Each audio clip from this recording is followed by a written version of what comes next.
السلام علیکم ورحمۃ اللہ وبرکاتہ. الحمدللہ والصلاۃ والسلام علی رسول اللہ. اما بعد.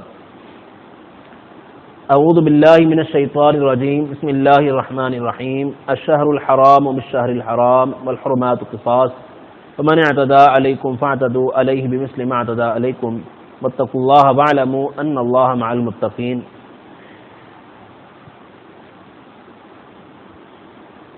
آیت نمبر 194 سورۃ البقرہ آج ہم یہاں سے پڑھیں گے انشاءاللہ تعالی. اللہ تبارک و تعالیٰ فرماتا ہے حرمت والے مہینے حرمت والے مہینوں کے بدلے ہیں اور حرمت والے مہینے ایک دوسرے کے بدلے ہوتے ہیں. یعنی جب وہ تمہیں نقصان پہنچائیں حرمت والے مہینوں میں، اب تمہیں جواباً اور بدلے کے طور پر کچھ ایسا کام کرنا پڑے تو یہ تمہارے لیے جائز ہے. فمن اعتدى علیکم فاعتدوا علیہ بمثل ما اعتدى علیکم. البتہ جس حد تک انہوں نے تمہیں نقصان پہنچایا ہے، جو زیادتی کی ہے، بس اس کا جواب تم نے دینا ہے، اسی حد تک گنجائش ہے. واتقوا اللہ واعلموا ان اللہ مع المتقین. اور اللہ سے ڈرو اور جان لو کہ اللہ تعالیٰ متقین کے ساتھ ہے. وانفقوا فی سبیل اللہ. اللہ کی راہ میں خرچ کرو. ولا تلقوا بایدیکم من التہلکہ. اور اپنے آپ کو، اپنے ہاتھوں کو ہلاکت میں نہ ڈالو. جب اسلام مستحکم ہو گیا تو بعض صحابہ نے، انصار نے یہ سوچا کہ اب ہم اپنے گھر بار کی طرف، کاروبار کی طرف، معاملات کی طرف توجہ دیں. اب اسلام کے مددگار، محافظ اور بہت ہیں. تو اس پر یہ آیت نازل ہوئی کہ نہیں، اب بھی تم نے اللہ کی راہ میں خرچ کرنے کا معاملہ جاری رکھنا ہے. اور اس طرح سے اگر تم جو ہے وہ اپنا کردار ادا کرنا چھوڑنے کا سوچو گے تو اس کا معنی ہے کہ بلا تلقوا بایدیکم الی التہلکہ، یہ اپنی ہلاکت کو، اپنے آپ کو ہلاکت میں ڈالنے کے مترادف ہے. تو اپنے آپ کو ہلاکت میں نہ ڈالو. فاحسنوا ان اللہ یحب المحسنین. اور نیکی کرتے رہو، اللہ تعالیٰ نیکی کرنے والوں کو پسند کرتا ہے. معنی یہ کہ تمہارا اب بھی یہ سلسلہ اور معاملہ اسی طرح سے جاری رہنا چاہیے. اس میں کسی قسم کا خلا، کوئی انقطاع نہیں آنا چاہیے. بعض ایک جنگوں کے موقع پر کہہ دیا تھا بعض نے کہ اکیلا اگر ایک شخص دشمن کی صف میں جا کر لڑ رہا ہے تو یہ اپنے آپ کو ہلاکت میں ڈال رہا ہے. تو وہاں ابو ایوب رضی اللہ تعالیٰ عنہ نے یہ وضاحت کی تھی کہ اس سے مراد قطعاً یہ نہیں ہے، بلکہ یہ تو اس موقع پر نازل ہوئی تھی جب بعض صحابہ نے یہ سوچ لیا تھا کہ اب ہماری ضرورت نہیں ہے اور کام چل رہا ہے، تو ان کو ایک تنبیہ اس انداز میں دی گئی. ورنہ اکیلے اگر کوئی شخص جا کے لڑتا ہے یہ ہلاکت نہیں ہے، یہ تو اسلام کا دفاع ہے. وَأَتِمُّوا الْحَجَّ وَالْعُمْرَةَ لِلَّهِ. حج اور عمرے کو اللہ کے لیے مکمل کرو. فَإِنْ أُحْصِرْتُمْ فَمَا اسْتَيْسَرَ مِنَ الْهَدْيِ. اگر تمہیں روک لیا جائے تو تمہیں جو میسر ہدی میں سے، قربانی میں سے، وہ تم کر دو. وَلَا تَعْلِقُوا رُؤُوسَكُمْ حَتَّى يَبْلُغَ الْهَدْيُ مَحِلَّهُ. اور اپنے سر اس وقت تک نہ منڈواؤ جب تک قربانی اپنی جگہ تک نہ پہنچ جائے، قربان گاہ تک نہ پہنچ جائے. فمن كان منكم مريضا او به اذى من راسه ففدية من صيام او صدقة او نسك.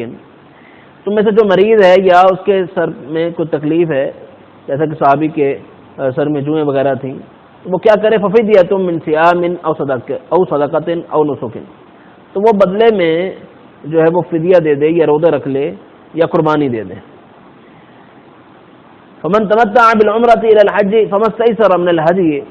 اور جو عمرہ سے فائدہ حاصل کرے حج تک، یعنی عمرہ کیا، درمیان میں احرام کھول دیا اور پھر حج وہ کرتا ہے، تو فما استيسر من الهدي، جو اسے میسر و قربانی وہ کرے. من لم يجد. اور جو قربانی نہ پائے تو فصيام 3 أيام في الحج. وہ حج کے دنوں میں حج کے دنوں میں 3 روزے رکھ لے، یعنی یوم النحر تک، ورنہ وہ بعد میں ایام التشریق میں بھی یہ روزے رکھ سکتا ہے. وسمعت اذا رجعتم. اور باقی 7 روزے جب تم واپس اپنے گھر آ جاؤ اس وقت رکھو. تلک 10 کاملہ. یہ 10 روزے ہیں کل جو مکمل ہے. ذالک لمن لم یکن اہلہ حاضر المسجد الحرام. یہ اس کے لیے ہے معاملہ جو یعنی مسجد حرام کے گرد رہنے والا نہ ہو. واتقوا اللہ واعلموا ان اللہ شدید العقاب. اور جان لو کہ اللہ تعالیٰ سخت عذاب والا ہے. الحج اشہر معلومات.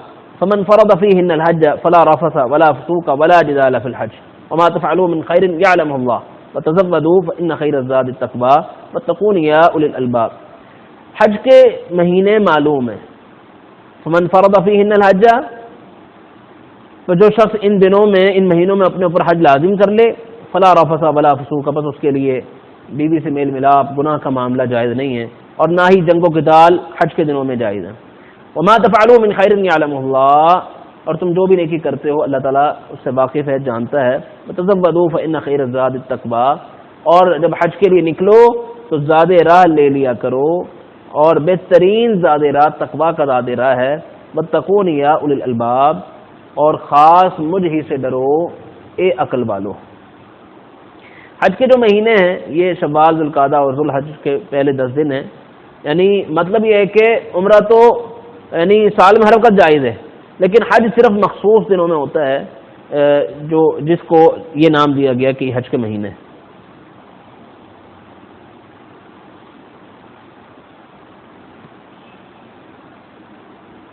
یہاں جو تزودوا فإن خیر الزاد التقوی کہا گیا کہ اپنے آپ یعنی زاد راہ اختیار کر لو، یہ رکھنا ہے، بہتر ہے، اور پھر بہترین زاد راہ تقوی کو قرار دیا۔ تقوی کی یہاں تفسیر کی گئی ہے کہ اس معنی سے کہ اتنا آپ کے پاس زاد راہ ہونا چاہیے کہ آپ کو کسی سے کچھ مانگنا نہ پڑے، خود کفیل ہو کر اور خوددار ہو کر آپ اللہ کی عبادت کے لیے نکلیں۔ لیس علیکم جناح ان تبتغوا فضلا من ربکم، تم پر کوئی گناہ نہیں ہے کہ تم اپنے رب کا فضل تلاش کرو۔ معنی یہ کہ ان دنوں میں جو فرصت کے لمحات ہیں ان میں اگر کوئی کاروبار کا معاملہ کر لیتے ہو، کوئی تجارت کا معاملہ کرتے ہو تو اس میں کوئی حرج نہیں ہے۔ فَإِذَا أَفَضْتُم مِّنْ عَرَفَاتٍ فَاذْكُرُوا اللَّهَ عِندَ الْمَشْعَرِ الْحَرَامِ، تم جب عرفات سے لوٹو تو پھر اللہ کا ذکر کرو مشعر حرام کے پاس جو کہ مزدلفہ میں ہے۔ وَاذْكُرُوهُ كَمَا هَدَاكُمْ، اور اس کا ذکر کرو جس طرح کہ اس نے تمہیں ہدایت دی۔ وَإِن كُنتُم مِّن قَبْلِهِ لَمِنَ الضَّالِّينَ، اور اس سے پہلے تم جو ہے وہ گمراہ تھے، گمراہوں میں سے تھے۔ ثم افیضوا من حیث افاض الناس، یہ حج کے تعلق سے کچھ مناسک کا تذکرہ یہاں ہو رہا ہے، اور اس میں ایک بات یہ بھی ہے کہ پھر وہیں سے تم لوٹو۔ قریش مکہ کیا کرتے تھے، وہ عرفات جا کر پھر مزدلفہ نہیں آتے تھے بلکہ مزدلفہ میں ہی رک جاتے تھے۔ تو کہا جا رہا ہے کہ افیضوا من حیث افاض الناس، تم بھی وہیں سے لوٹو جہاں سے لوگ لوٹتے ہیں، عرفات جاؤ پہلے، پھر جو ہے وہ مزدلفہ کی طرف آؤ۔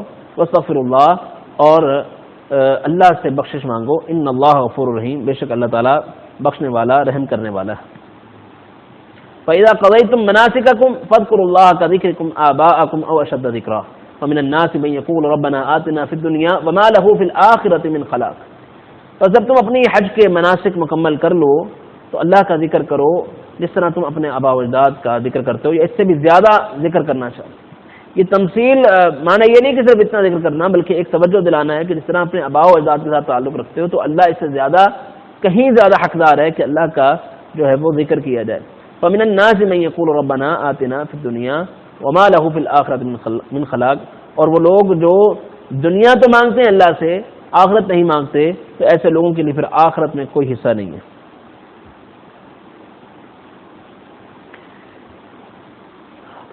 فَإِذَا قَضَيْتُم مَّنَاسِكَكُمْ سے مراد یعنی حج کے مناسک جب ختم ہو گئے، ابھی بھی جو باقی ایام تشریق وغیرہ میں مینا میں موجود ہیں، تو گویا کہ یہ آیت اس تعلق سے ہے کہ وہاں تم نے اللہ کا ذکر ادا کرنا ہے۔ وَمِنْهُم مَّن يَقُولُ رَبَّنَا آتِنَا فِي الدُّنْيَا حَسَنَةً وَفِي الْآخِرَةِ حَسَنَةً وَقِنَا عَذَابَ النَّارِ، اور بعض ایسے بھی ہیں جو اللہ سے یہ دعائیں کرتے ہیں کہ ربنا آتنا فی الدنیا حسنہ وفی الآخرۃ حسنہ، اللہ ہمیں دنیا کی بھلائیاں بھی عطا فرما اور آخرت کی بھلائیاں بھی عطا فرما، وقنا عذاب النار، اور ہمیں آگ کے عذاب سے بچا لے۔ یہ بڑی عظیم دعا ہے کہ جس میں آپ نے، اور اتنی جامع دعا ہے کہ آپ نے اس دعا کے ذریعے سے دنیا کی بھی ساری خیر مانگ لی اور آخرت کی بھی ساری خیر مانگ لی، اور اس میں یعنی ایسی جامع دعا جس میں عقیدہ بھی شامل ہے، جس میں عبادات اور معاملات بھی شامل ہیں، سب کچھ جس کا تعلق بھلائی سے وہ ساری چیزیں آ گئی، اور آخرت کی بھلائی تو ہے ہی جنت میں جانا، اور ہر قسم کی جو سختی ہے، شدت ہے، عذاب ہے، اس سے آپ اللہ سے حفاظت مانگ رہے ہیں۔ تو بڑی جامع دعا ہے، نبی کریم صلی اللہ علیہ وسلم طواف کے وقت اس دعا کو پڑھا کرتے تھے اور موقعوں پر بھی پڑھا کرتے تھے۔ اولئک لهم نصیب مما کسبوا واللہ سریع الحساب، یہی وہ لوگ ہیں کہ ان کے لیے ان کے اعمال کا جو حصہ انہوں نے کمایا ہے وہ ان کو ملے گا، واللہ سریع الحساب، اور اللہ تعالیٰ جلد حساب لینے والا ہے۔ واذکروا اللہ فی ایام معدودات، اور گنتی کے جو یہ مخصوص دن ہیں، ان چند ایام ہیں، ان میں اللہ کا ذکر کرو، اس سے مراد ایام تشریق ہے۔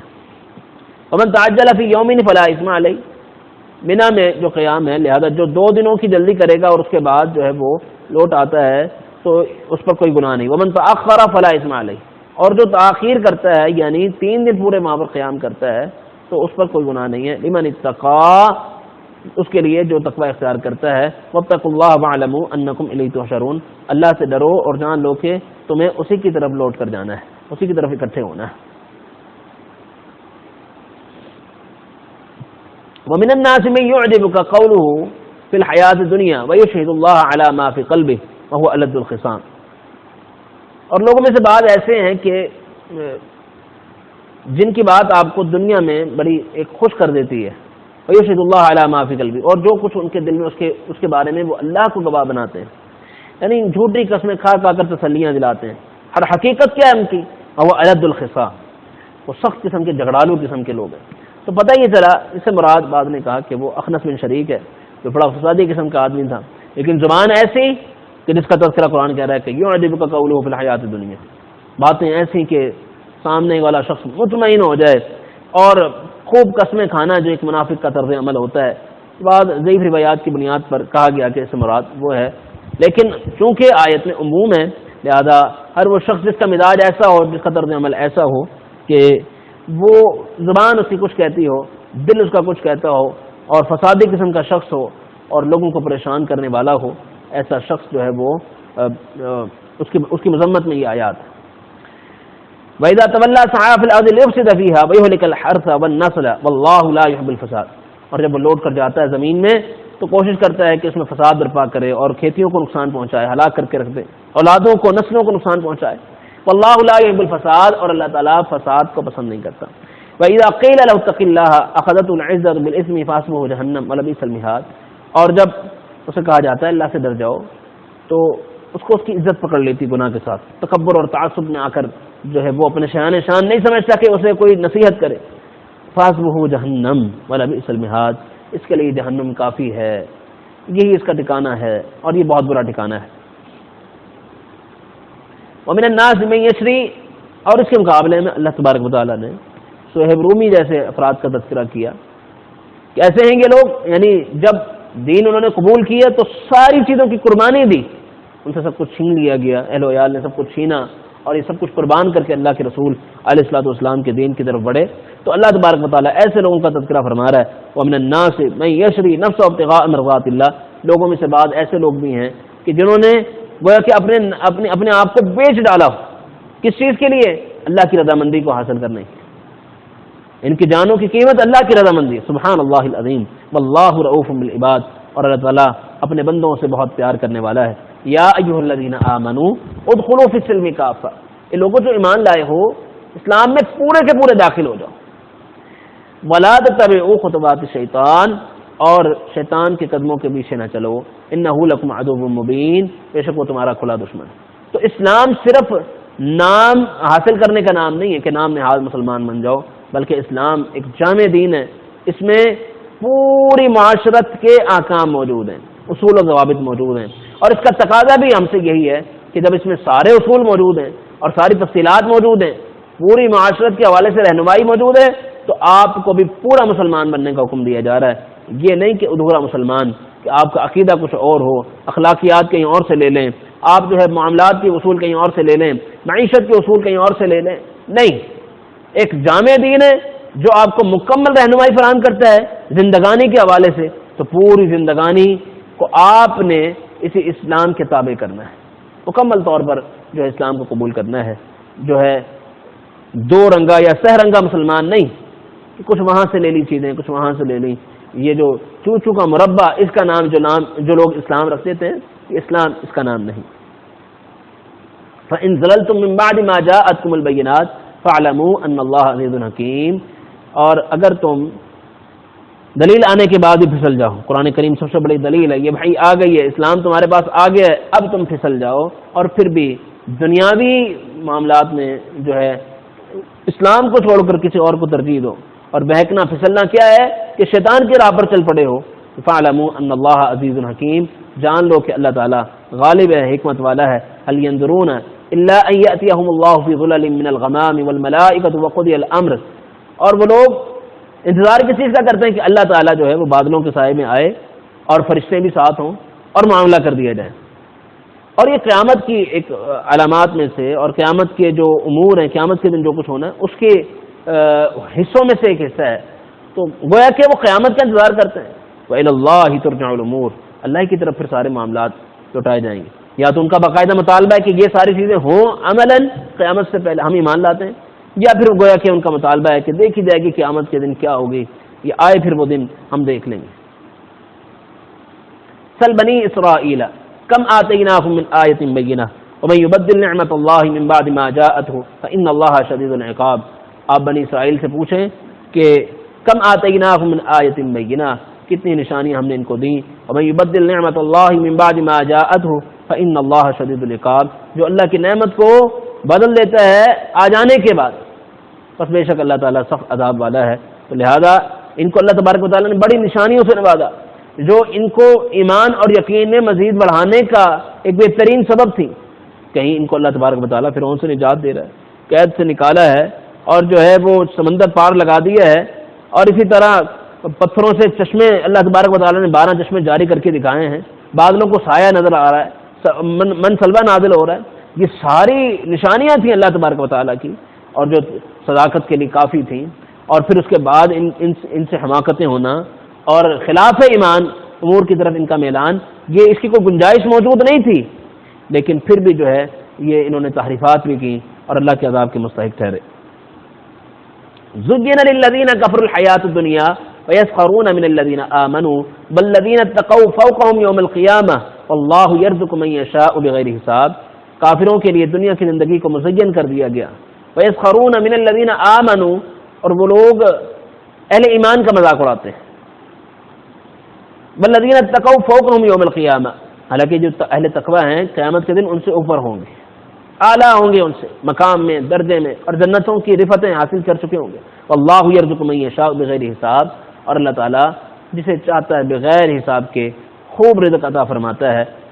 کان الناس امۃ واحدہ، لوگ ایک ہی امت تھے، ایک ہی عقیدے پر قائم. پھر جب ان میں اختلاف ہوا، وہ اختلاف کی طرف بڑھے، تو کیا ہوا؟ فبعث اللہ النبیین مبشرین و منذرین، اللہ تبارک و تعالیٰ نے انبیاء کو بھیجا جو ان کو خوشخبریاں سنانے والے تھے، ڈرانے والے تھے. وانزل معهم الکتاب بالحق، اور ان کے ساتھ کتاب کو حق کے ساتھ نازل کیا. لیحکم بین الناس فیما اختلفوا فیہ، تاکہ وہ لوگوں کے اس اختلاف کے معاملے میں جو ہے وہ فیصلہ کریں. وما اختلف فیہ الا الذین اوتوہ من بعد ما جاءتهم البینات بغیا بینہم، اور اختلاف کنہوں نے کیا؟ جن کو اللہ تبارک و تعالیٰ نے کتاب دی تھی، بعض نشانیاں ان کو دی تھیں، سرکشی کرتے ہوئے انہوں نے اختلاف کیا. فہد اللہ الذین آمنوا، اہل ایمان کو اللہ تبارک و تعالیٰ نے ہدایت دی. لما اختلفوا فیہ من الحق باذنہ، اس سے جس میں وہ اختلاف میں مبتلا تھے اللہ نے اپنے حکم سے، اپنے اذن سے جو ہے اللہ نے ان کو ہدایت عطا فرمائی. واللہ یہدی من یشاء الی صراط مستقیم، اور اللہ تعالیٰ جسے چاہتا ہے سیدھے راستے کی طرف ہدایت عطا فرماتا ہے.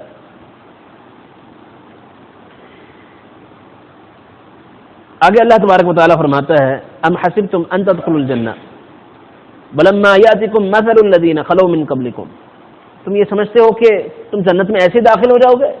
ولما یاتکم مثل الذین خلوا من قبلکم، اور تمہارے پاس وہ معاملات ابھی نہیں آئے جو تم سے پہلے لوگوں کو جن تکالیف کا، جن اذیتوں کا سامنا کرنا پڑا تھا. مستهم البأساء والضراء، انہیں بیماریاں پہنچی، تکالیف پہنچی. وزلزلوا حتى يقول الرسول، اور وہ جھنجھوڑ دیے گئے حتیٰ کہ رسول کہہ بیٹھے. والذین آمنوا، اور اہل ایمان جو ان کے ساتھ وہ کہہ بیٹھے متی نصر اللہ، اللہ کی مدد کب آئے گی. الا ان نصر اللہ قریب، خبردار اللہ کی مدد بہت قریب. یہ آیت، اس کا جو پس منظر ہے، سبب نزول ہے، شان نزول ہے، وہ یہ ہے کہ بعض مسلمانوں نے یعنی ہجرت مدینہ کے بعد جب نبی کریم صلی اللہ علیہ وسلم سے شکایت کی کہ اس طرح سے ہمیں جو ہے وہ مختلف قسم کی تکالیف کا سامنا کرنا پڑ رہا ہے، تو اس انداز میں نبی کریم صلی اللہ علیہ وسلم نے تسلی دی ہے، قرآن کریم نے یوں تسلی دی ہے، اور اللہ کے رسول علیہ السلام نے بھی تسلی یوں دی کہ تم سے پہلے لوگ آئے تھے، انہیں بڑی تکالیف کا سامنا کرنا پڑا. ان کے جسموں کے دو ٹکڑے کر دیے گئے ہیں، لوہے کی کنگھی سے ان کے گوشتوں کو نوچا گیا ہے، اور سخت قسم کے مظالم ان پر ڈھائے گئے ہیں، لیکن وہ جو ہے استقامت انہوں نے اختیار کی ہے. تو تمہیں بھی یہ استقامت اختیار کرنی ہے، اور جو استقامت اختیار کرتا ہے پھر اس کا بدلہ جنت ہی ہے.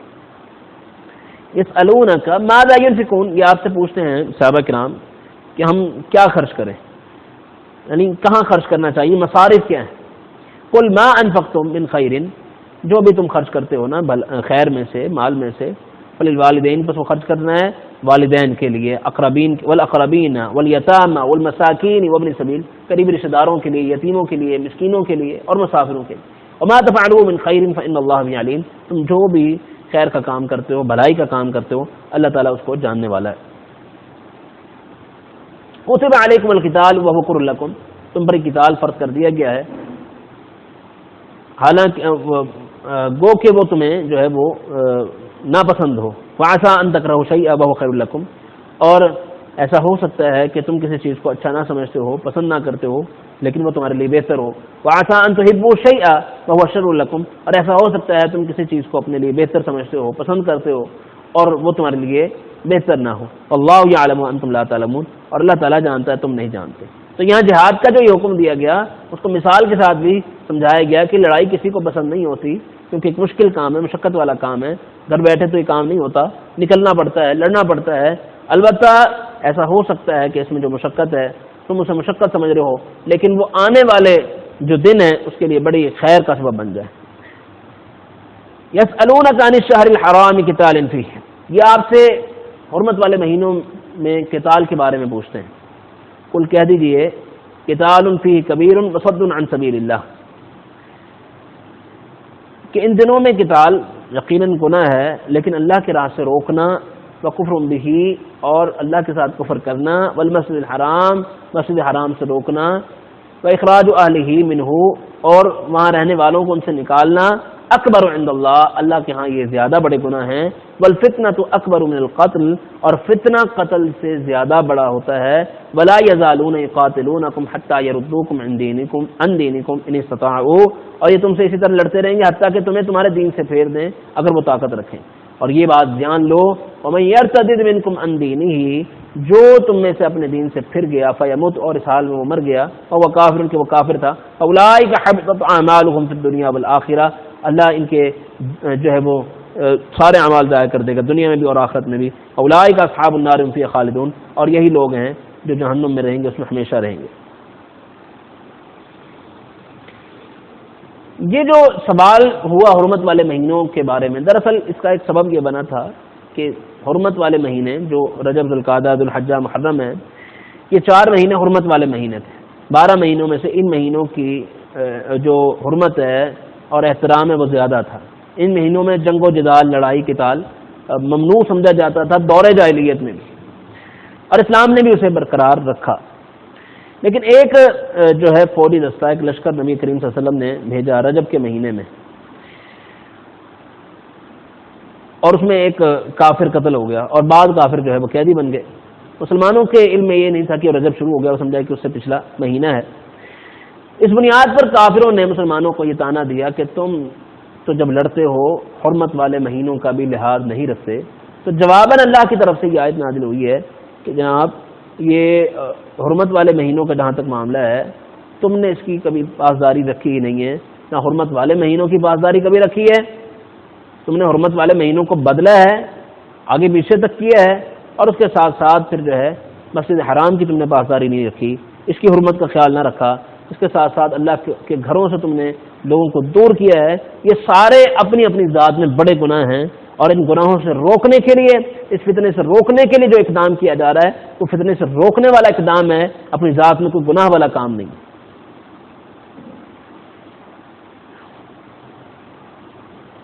اسی آیت میں اللہ تبارک و تعالیٰ نے ارتداد کے حوالے سے بیان کر دیا کہ وَمَن يَرْتَدِدْ مِنكُمْ عَن دِينِهِ فَيَمُتْ وَهُوَ كَافِرٌ، جو شخص حالت ارتداد میں فوت ہوتا ہے تو وہ کافر ہے.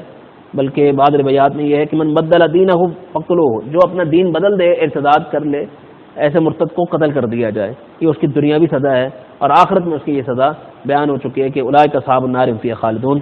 اللہ تبارک و تعالیٰ فرماتا ہے ان الذین آمنوا والذین هاجروا وجاہدوا فی سبیل اللہ، وہ لوگ جو ایمان لائے، ہجرت کی، جہاد کی اللہ کی راہ میں، اولئک یرجون رحمت اللہ، یہ لوگ ہیں جو اللہ کی رحمت کے امیدوار ہیں. امید رکھتے ہیں تو یہ کام کرتے ہیں نا، کہ یقیناً اللہ تعالیٰ اپنی رحمت کا معاملہ ان کے ساتھ کرے گا. واللہ غفور الرحیم، اور اللہ تعالیٰ بخشنے والا، رحم کرنے والا ہے. یسألونک عن الخمر والمیسر، یہ آپ سے شراب اور جوئے کے بارے میں پوچھتے ہیں. قل فیہما اسم کبیر، آپ کہہ دیں کہ ان میں یعنی نقصان ہے ومنافع للناس، اور چند ایک فوائد بھی ہیں لوگوں کے لیے، واسمہما اکبر من نفعہما، ان کا جو نقصان ہے وہ فائدے سے زیادہ ہے۔ ویسألونک ماذا ينفقون، اور یہ آپ سے پوچھتے ہیں کہ کیا خرچ کریں، قل کہہ دیجیے العفو، جو چیز حاجت سے زیادہ ہو وہ خرچ کریں، ضرورت سے زیادہ چیز کو خرچ کر دیا جائے۔ کذالک یبین اللہ لکم الآیات لعلکم تتفکرون، اسی طرح اللہ تعالیٰ اپنے احکامات کو کھول کر بیان کرتا ہے تاکہ تم غور و فکر کرو۔ تو جن فائدوں کا یہاں تذکرہ ہوا وہ فائدے عارضی ہیں شراب کے، یہ بالکل پہلی آیات میں سے شراب کے تعلق سے جو احکامات نازل ہوئے، پہلی آیت ہے جس میں اس کے دنیاوی عارضی فوائد کو، جزوی فوائد کو مانا گیا۔ یقیناً شاید عارضی طور پر بدن میں چستی محسوس ہوتی ہو، طاقت محسوس ہوتی ہو، اور جو ہے وہ اس کو جو ہے بعض امور میں لذت محسوس ہوتی ہو، اس طرح کے فوائد تو سے حاصل ہو سکتے ہیں، لیکن بہرحال اس کے نقصانات زیادہ ہیں اور یہ ایک گناہ کا کام ہے۔ پھر اس کے بعد ایک سری آیت آ گئی سورہ نساء میں، جس نے شراب جوئے وغیرہ کو کلی طور پر حرام قرار دے دیا۔ فی الدنیا والآخرہ ویسألونک عن الیتامی قل اصلاح لہم خیر وان تخالطوہم فاخوانکم واللہ یعلم المفسد من المصلح ولو شاء اللہ لأعنتکم ان اللہ عزیز حکیم۔ دنیا اور آخرت نے یعنی اسی طرح اللہ تعالیٰ تمہارے لیے جو ہے کھول کر نشانے کو بیان کرتا ہے تاکہ تم دنیا اور آخرت میں غور و فکر کرو، ان کے امور میں غور و فکر کرو۔ ویسألونک عن الیتامی، اور یہ آپ سے یتیموں کے بارے میں پوچھتے ہیں، قل کہہ دیجیے اصلاح لہم خیر، ان کی خیر خواہی کرنا ہی بہترین کام ہے۔ وَإِن تُخَالِطُوهُمْ، اگر وہ تمہارے ساتھ مل کر رہیں، اپنا مال ملا لیں، فَإِخْوَانُكُمْ، تمہارے بھائی ہیں، ان کی رہنمائی کرو، خیر خواہی کرو اور کفیل بن جاؤ، اور جب سن شعور کو پہنچے، اگلی آیات میں تذکرہ موجود ہے، پھر ان کا مال ان کے حوالے کر دو۔ وَاللَّهُ يَعْلَمُ الْمُفْسِدَ مِنَ الْمُصْلِحِ، اور اللہ تعالیٰ مفسد کو بھی جانتا ہے، مصلح کو بھی جانتا ہے۔ وَلَوْ شَاءَ اللَّهُ لَأَعْنَتَكُمْ، اور اگر اللہ تعالیٰ چاہتا تو تمہیں مشقت میں مبتلا کر دیتا۔ ان اللہ عزیز حکیم، بے شک اللہ تعالیٰ غالب ہے، حکمت والا ہے۔